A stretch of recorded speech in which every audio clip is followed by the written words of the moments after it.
গতকাল ভোরে কলকাতার অন্যতম পাইকারি বাজার কোলে মার্কেটে হানা দিলেন টাস্ক ফোর্সের আধিকারিকরা। কাঁচা সবজির অস্বাভাবিক দাম নিয়ে রাজ্য সরকারের নির্দেশে এই অভিযান চালানো হয়। সবজির বাজারে ঘুরে চক্ষু চড়ক গাছ টাস্ক ফোর্সের আধিকারিকদের। দেখা যায় একই বাজারে বেগুনের দাম বিক্রেতা ভেদে আকাশ ছোঁয়া। কোনো দোকানে 500 টাকা প্রতি পাল্লা, কোথাও 400 টাকা, আবার কোথাও 250 টাকা। এই বিশাল পার্থক্য দেখে অবাক আধিকারিকরা। বিক্রেতার বক্তব্য, অতিবৃষ্টির কারণে বেগুনের ফলন মারাত্মকভাবে ক্ষতিগ্রস্ত হয়েছে, যার ফলে যোগানে ঘাটতি দেখা দিয়েছে।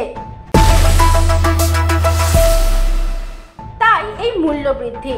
তবে টাস্ক ফোর্সের কড়া বার্তা, এইভাবে সাধারণ মানুষকে ঠকানো যাবে না। বেগুনের নির্দিষ্ট মূল্যে বিক্রির নির্দেশ দেন তারা, না হলে নেওয়া হবে কড়া প্রশাসনিক ব্যবস্থা। শুধু বেগুনই নয়, অন্যান্য সবজি যেমন ঝিঙে, ঢেঁড়স, শসা সহ মাছ মাংসের বাজারও পরিদর্শন করেন আধিকারিকরা। দেখা যায় বেগুন ও লঙ্কা ছাড়া বাকি পণ্য সামগ্রীর দাম এখনও নিয়ন্ত্রণেই রয়েছে। এই সমগ্র রিপোর্ট পাঠানো হবে রাজ্যের মুখ্য সচিবের কাছে।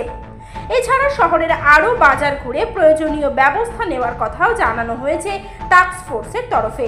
কাজ বৃষ্টিতে ডুবে গেছে, যার জন্য এই শাকসবজির দাম এতটা বেড়েছে। প্রতি বছরই এই জিনিস হয়, এটা নতুন কিছু। সেই জন্য আমরা এখানে এসে বেগুনের দাম 3-4 রকম পেয়েছি। 600 টাকা পাল্লা মানে 5 কিলো, 400 টাকা পাল্লা, 250 টাকা পাল্লা অবধি পেয়েছি। সেই জন্য ওই পুলি বেগুনের দাম এখানে বিক্রি হচ্ছে 50 টাকা কিলো। এগুলো বাইরে রিটেলে অনেক রিটেল দোকানদার অনেক রকমভাবে সাধারণ মানুষকে ঠকাচ্ছে। সেটা যাতে না হয়, সেটা প্রশাসনিকভাবে কী করা যায় সেই ব্যবস্থা নেওয়ার জন্যই আজকে আমরা এই হোলসেল মার্কেটে ঢুকেছি।